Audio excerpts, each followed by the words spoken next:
মোৰ ল'ৰাটো নিছিলোঁ ডিব্ৰুগড় মেডিকেল।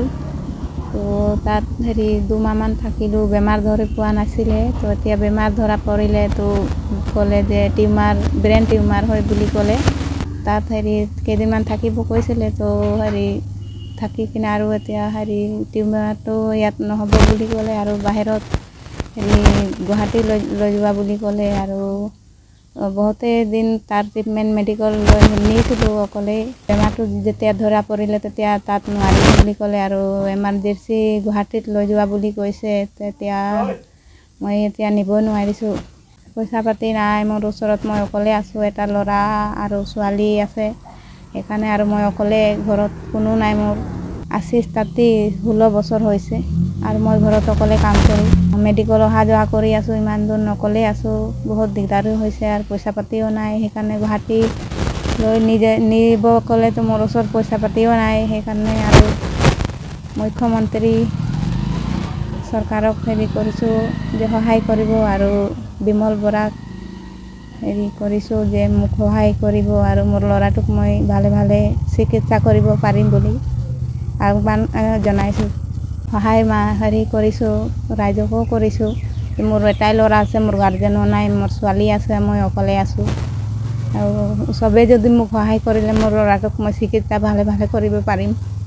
আৰু ইমান ডাঙৰ বেমাৰ পাইছে, মোৰ এটাই ল'ৰা আৰু মোৰো গাৰ্জেন নাই। হয়, অতি দুখৰ বিষয়। আমাৰ হালমাৰী চাহ বাগিচা আৰু পথাৰ লাইনৰ নিবাসী স্বৰ্গীয় ৰুণ তাঁতীৰ পুত্ৰ আশীষ তাঁতী, যিটো অসম মেডিকেল চিকিৎসা বিদ্যালয়ত ভৰ্তি আছিলে। তেখেতক ডক্টৰে উন্নত চিকিৎসাৰ বাবে ব্ৰেইন টিউমাৰ হোৱাৰ বাবে গুৱাহাটী মেডিকেললৈ ৰেফাৰ কৰিছে। যিহেতু পৰিয়ালটো একমাত্ৰ মা আৰু পুত্ৰ আছে, পুত্ৰটোৱে বেমাৰী। টকা পইচাৰ অভাৱৰ কাৰণে সিহঁতি ট্ৰিটমেণ্ট কৰিব পৰা নাই। আমি দলঙতে বা ৰাইজ সমাজে যিমান সহায় কৰিলেও যথেষ্ট পৰিমাণৰ টকা অভাৱ হৈছে। ইমান টকাৰ আমি যিমান সহায় কৰিলেও আমাৰ যথেষ্ট নহয়। সেয়েহে আমি মুখ্যমন্ত্ৰী ডাঙৰীয়া, আমাৰ স্থানীয় মন্ত্ৰী বিমল বৰা ডাঙৰীয়াকো আমি আহ্বান জনাইছোঁ যে এই দুৰ্ভাগ্য পৰিয়ালটোক সহায় কৰিবলৈ আগবাঢ়ি আহি যেন আৰু তেখেতৰ ল'ৰাটোক সুকলমে বচাই আনিব পাৰে। এয়ে মই চৰকাৰলৈ আহ্বান আৰু বিভিন্ন জাতি ধৰ্ম ভাষা নিৰ্বিশেষে সকলোকে মই সহায় বিচাৰিছোঁ যে আপোনালোকে আগবাঢ়ি আহক সহায়ৰ কাৰণে। এইটো মই জনাম।